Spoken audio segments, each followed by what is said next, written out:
Hey YouTube, what's going on? Rick Steele Customs. I'm just gotten back from a road trip, where I picked up another project vehicle. And the project vehicle is pretty cool. I think you'll like it.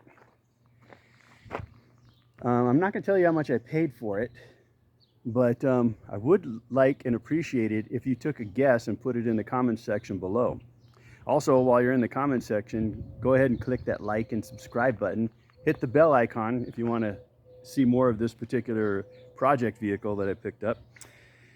I will give you a hint before showing it to you what it is.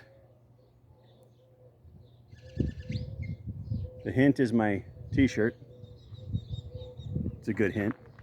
Also, this thing standing behind me, good hint. But anyway, let's take a look at it. It's pretty cool. It's been sitting forever. I think it's been sitting since the very early 80s, like 1981.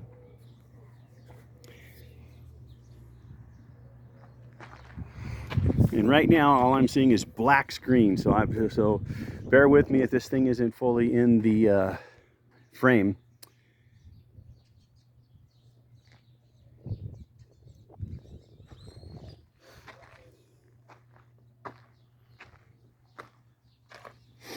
Now, this particular van is a 1965 G10 cargo van.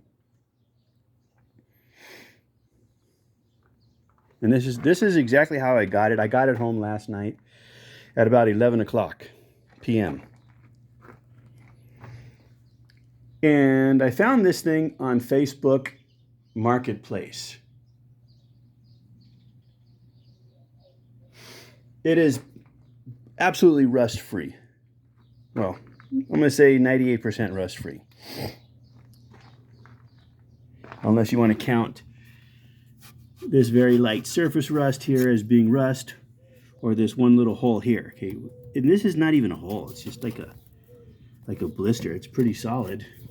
But whatever the case, I'm going to cut it out and replace that with some fresh steel. And it has, like I said, been sitting probably since early 80s, from what I can find on it anyway. But it is very clean. This thing was originally sold in Alamogordo, New Mexico. And you can see I'm shaking the whole van. I mean, there is no rattling of the door. I mean, it is super solid. Whoever owned it took very good care about it. You can see where there was a little dent, and the dent evidently scraped the paint off, and they did not want it to rust, so they took a rattle can black spray paint and just sprayed over that to prevent the rust. The undercarriage is pristine. There is zero rust underneath this thing.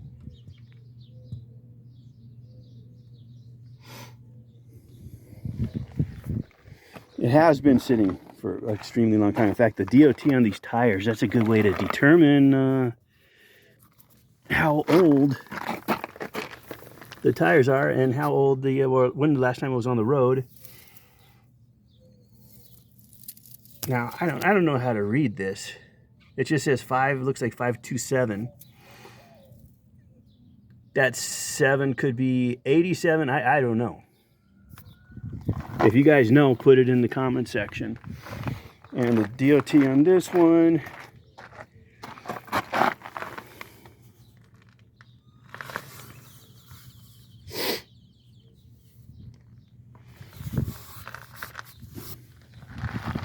I'm not seeing it.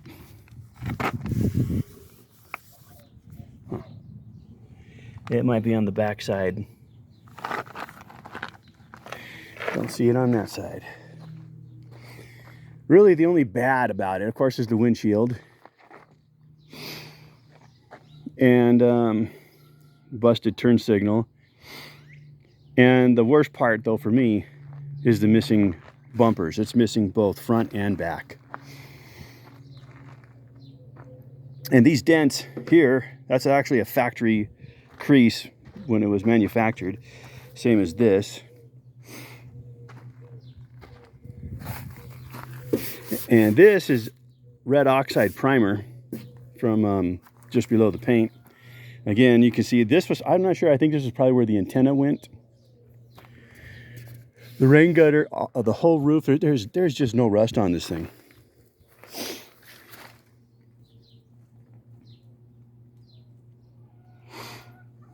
And I found this on Facebook Marketplace up in Alamogordo, New Mexico. And actually, I didn't even find it. I like to put wanted ads for anything that I'm interested in buying on Craigslist.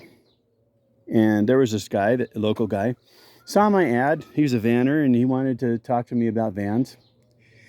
And he actually turned me on to this thing. He said, yeah, there's one on Facebook Marketplace, 1965. Scooby-Doo van.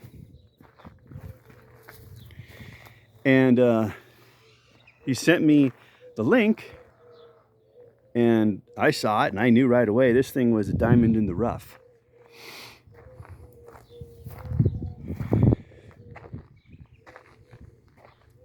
So I contacted the seller and asked him about it, and I PayPal'd him $100 to hold the thing for me. And I shot right up there and picked it up yesterday. Now, another interesting side story. I called Alamogordo towing companies to find out how much they would charge to tow this thing down to El Paso for me. They told me $3,000 to tow this thing from Alamogordo, the 209 miles to my house here in El Paso.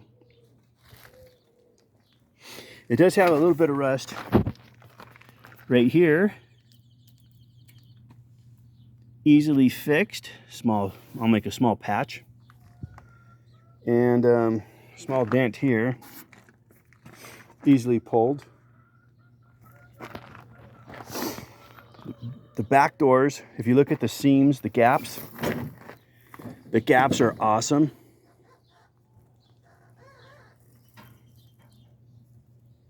Top and bottom. Center gap. Pretty nice. This gap, pretty nice. Now, I haven't really done anything to this thing except for cleared out some plastic that was in here. And the plastic was in here so long it just crumbled like dried leaves. I mean, there is zero rust on either side. It does have some oil. There was a motorcycle, 4-cylinder motorcycle engine in here. And it obviously leaked oil all over the place. So I'll be going down to the auto parts store, picking up some engine gunk cleaner and cleaning this oil mess up. But you can see the roof. I mean, there's no dents. Nobody ever had crap up there. Also, guys, I was wondering if you can tell me, do you know if this color came on all color vans, or is this interior color the actual body color that this thing was originally? I'm tending to lean towards it was originally blue and white on the exterior. I could be wrong. I don't know much about these 1965 model G vans. But anyway, it is what it is. I'm actually thinking about going back to the same color, blue and white, but I actually love the 1957 Chevy Tropical Turquoise blue. So I'll be going that route.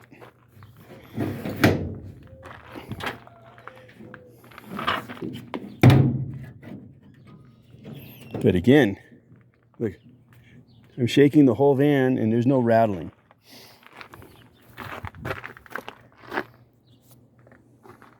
This van is older than I am.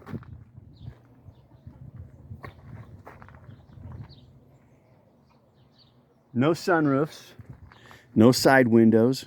I love that. And again, there was more little scraped paint there, and they took a can of black spray paint again to protect it from rusting. Same thing with this spot. I don't know if this was a one-owner van, but I do know that the last time a title was issued for this particular van was 1981. And it says duplicate. So I don't know if that guy was the original purchaser of this van, but I'm tending to think that he bought it new, 65, lost the title, so he applied for a duplicate title, and that's why it says duplicate. And you can see it says Sacramento Motors, Alamogordo, New Mexico. There's nothing like a Southwest car that's been in the Southwest all its life. They don't get the rust that you get from anything up north. Now, this is kind of a strange feature here. It has a welding bead right here. I do not know if that was factory. If you guys know if it was factory, I'd appreciate an answer if you knew. And there's no rust up here that would indicate, oh, well, they must have did a rust repair. And I got the same exact thing going on here. And it's only on the corner, about this 3 inches or so. And again, no rust up here. The body is actually pretty straight.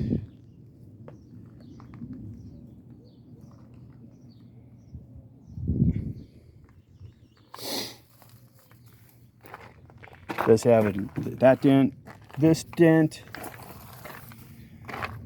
this dent, this dent, this dent. This is a dent, this is a dent. There's one right here, if you could see it.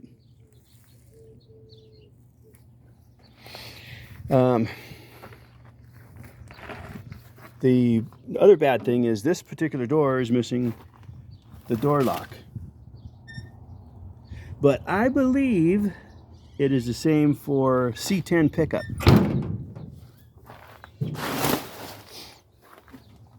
And again, look at these doors. You got that one rattling, but these two doors are solid. They're not rattling at all. Have a little dent here and right here.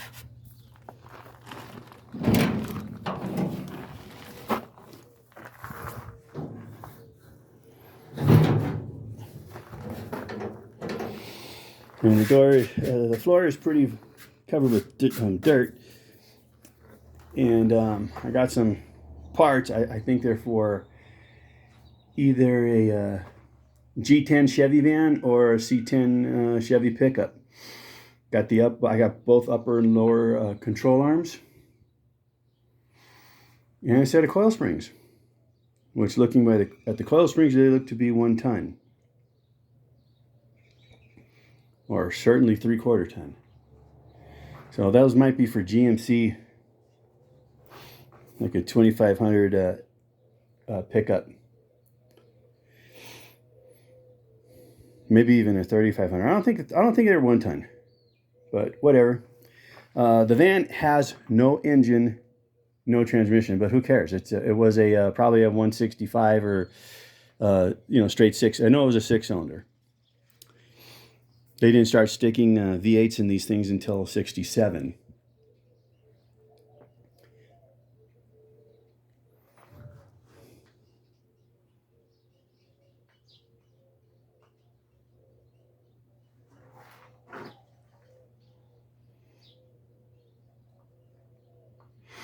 And another thing I liked about this particular van is the fact that it is a automatic. It was a factory automatic, no 3 in the tree.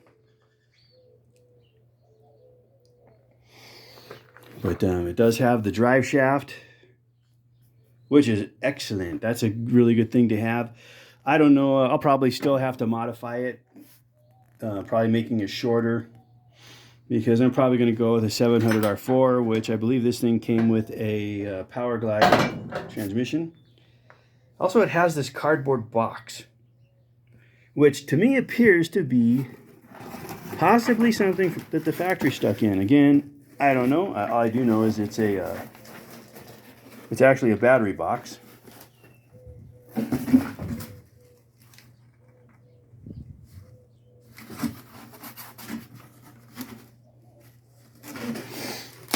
And when I bought it, I didn't see the other mirror, but it does have the other mirror.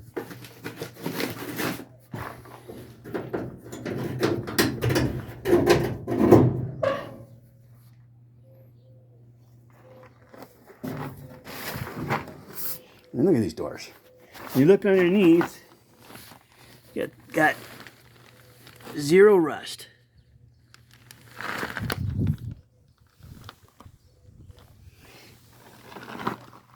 Look at the rocker panel.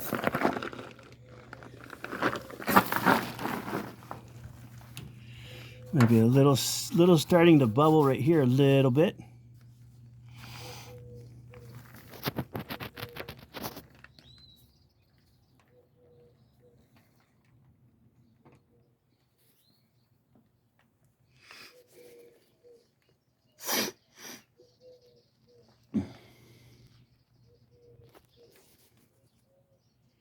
I have no transmission mounting cross member, which I'm going to have to buy aftermarket.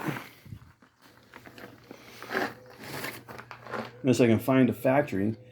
But I don't know if a factory Power Glide cross member is going to work with a 700R4 anyway. Appears to have the original radiator.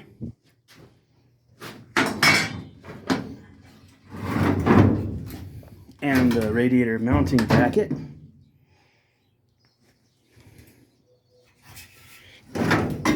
But I'm going to stick a 350 Chevy in here. So I'll probably see if I can buy a 57 Chevy 283 radiator for this thing. I'm thinking that'll work and be adequate cooling.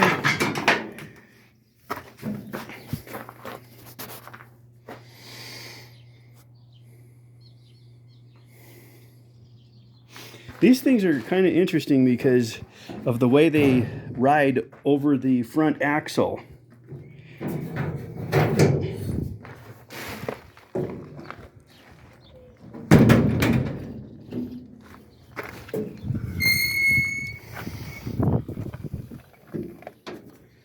And usually these are gone or broken off, and the door makes contact with the body and puts a dent right there. 1965, I also think it was the first year for seat belts, so I don't have to worry about installing them. One thing I don't have also, at least I haven't seen yet, it might be in here, it might not, is the seat cross member right here in order to mount the seat. This thing, it has a seat, which is right there. That came with it. And another thing I didn't see in the pictures that the guy sent me was if it had both of these headlight bezels. Thankfully, it does. But you can see here, the mirror looks great. No cracks. No separations, although I highly doubt I'm going to be using those mirrors. I'll probably throw them on eBay. Neither one of the mirrors has got broken glass, so that's a plus. I saw that it was missing the door panel cover here and the latches, missing that. But then, when I got up to Roswell, I found that in there. That made me happy. And this is in the glove box.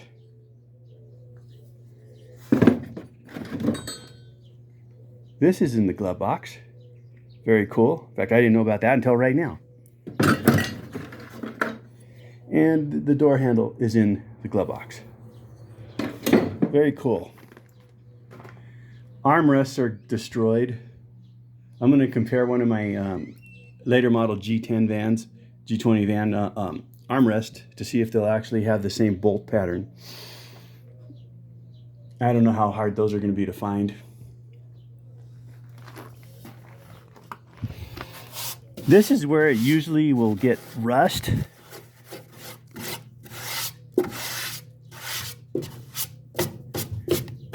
But you can see there ain't no rust on that. It does have some surface rust. And here's the glove box door. It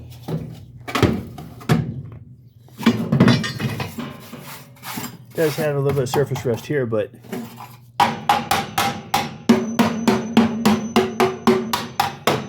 it's very solid. That I'll probably just sandblast, primer, and repaint.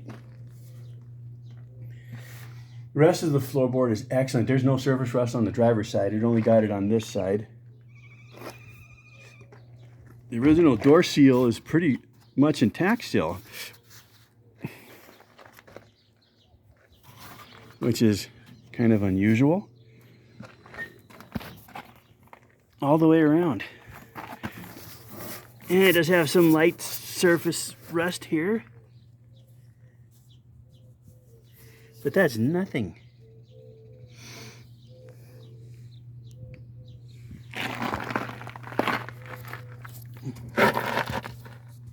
I hate rust. I absolutely hate it.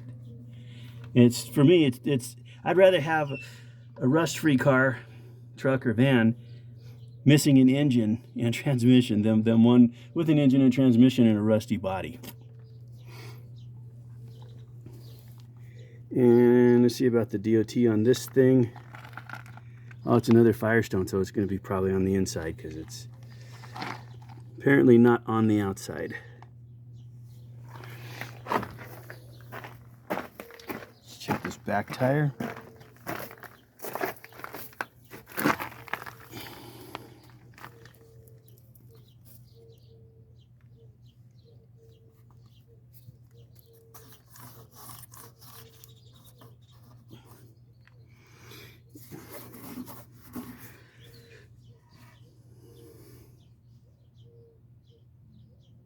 Okay, looks like it says 103.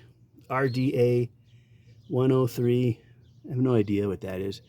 I wouldn't be surprised if that was 1983. And yeah, tires can last a hell of a lot longer than a lot of people think. I mean, I wouldn't drive on them, of course. But my 57 Chevy's got brand new BF Goodrich TA radials on it that I purchased and installed back in 1990. And they still hold air.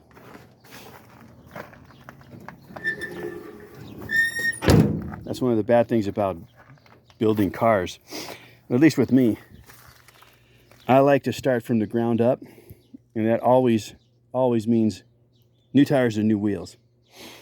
And then lots of times what will happen is the car will just sit and sit and sit, and you buy another project and start working on that one. It's all about excitement. I get excited when I first get a project and I want to throw a lot of money at it. That's not a good idea. So it's like do as I say, not as I do.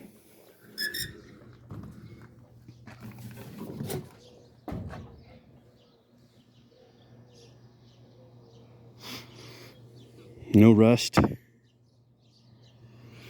No rust. And look at the drip rail. The drip rail's got a lot of dirt in it, and dust in it, but there's no rust. At least in the areas I brushed out.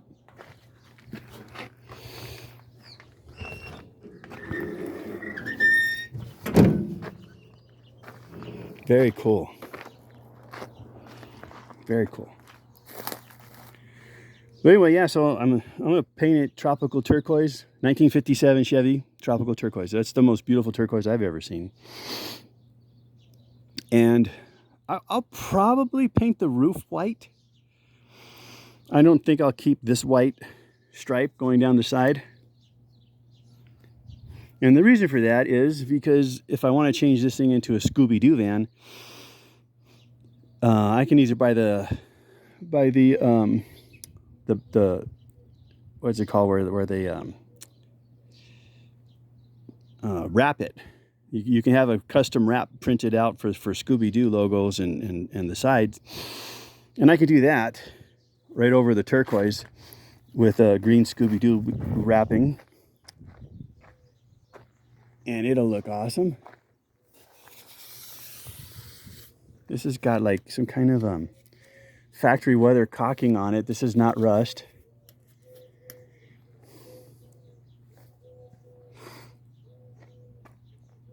And the cool thing is they still make that windshield. The windshield with the seal, new seal, is about $450. Probably around $500 installed if I pay somebody to do it, which is probably what I'll do.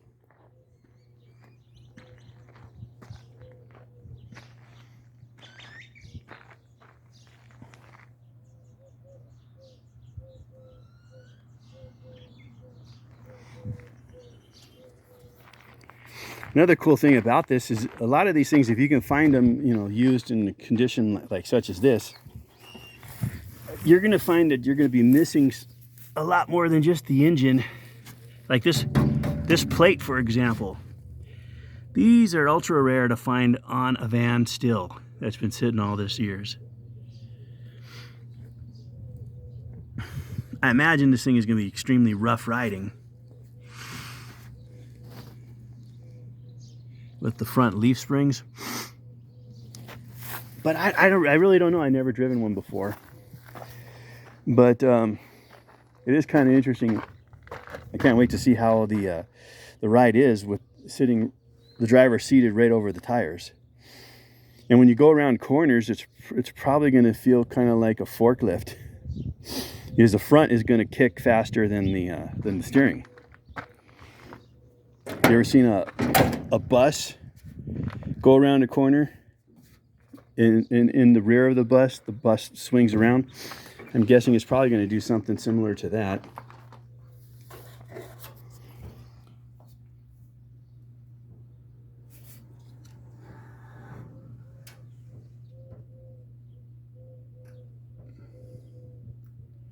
Looks like fourth. Well, that can't be original.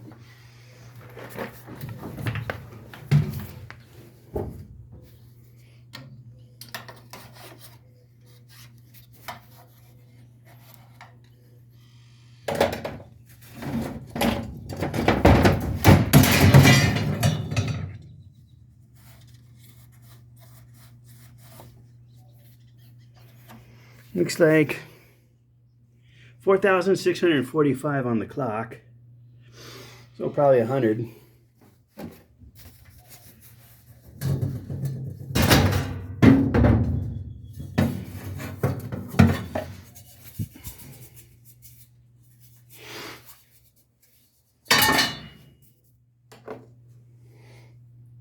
Looks like I got some C10 headlight bezels, a pair of them.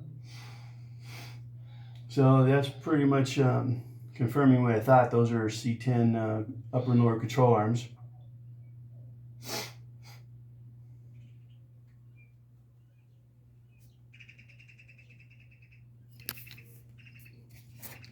Still got the ashtray. I bought a 1950, what was it, 53? Yeah, 53 Plymouth Belvedere from a dealer here in El Paso. It was a two-door hardtop, no post. I bought it for $400.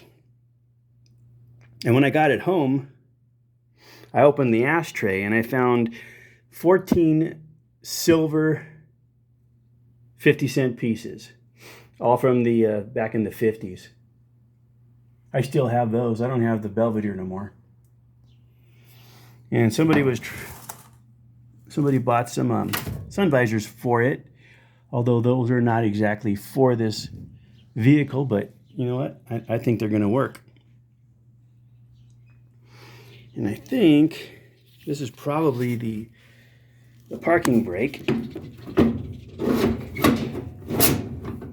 which I don't think works. I had to put a chock on it because when it came off the tow truck, it wanted to roll.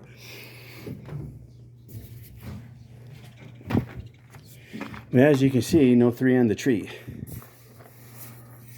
But it is missing the rod. It's missing the reverse park neutral drive. But this is where the clutch pedal would go. I guess they just had this, you know, stamped and ready to be whatever, an automatic or 3 on the tree. And she's missing her rear view mirror and the original radio. I did find this in here as well. It looks like it's about the right era. I couldn't find a date on it. It does have this sticker, but it's not for this van because the face bezel is much larger than this. This is only like an inch and 3/8.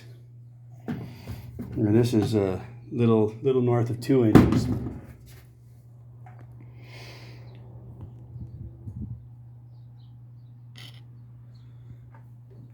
So anyway, that's going to do it for this video. But again, like, subscribe, hit the bell icon if you want to see more of this particular van. And check out some of my other videos. I'll have a couple ready to go. Just click on the link and it'll take you right to them. Anyway, I think it's very cool. And if you want to know what I paid for it, you're going to have to watch the next video.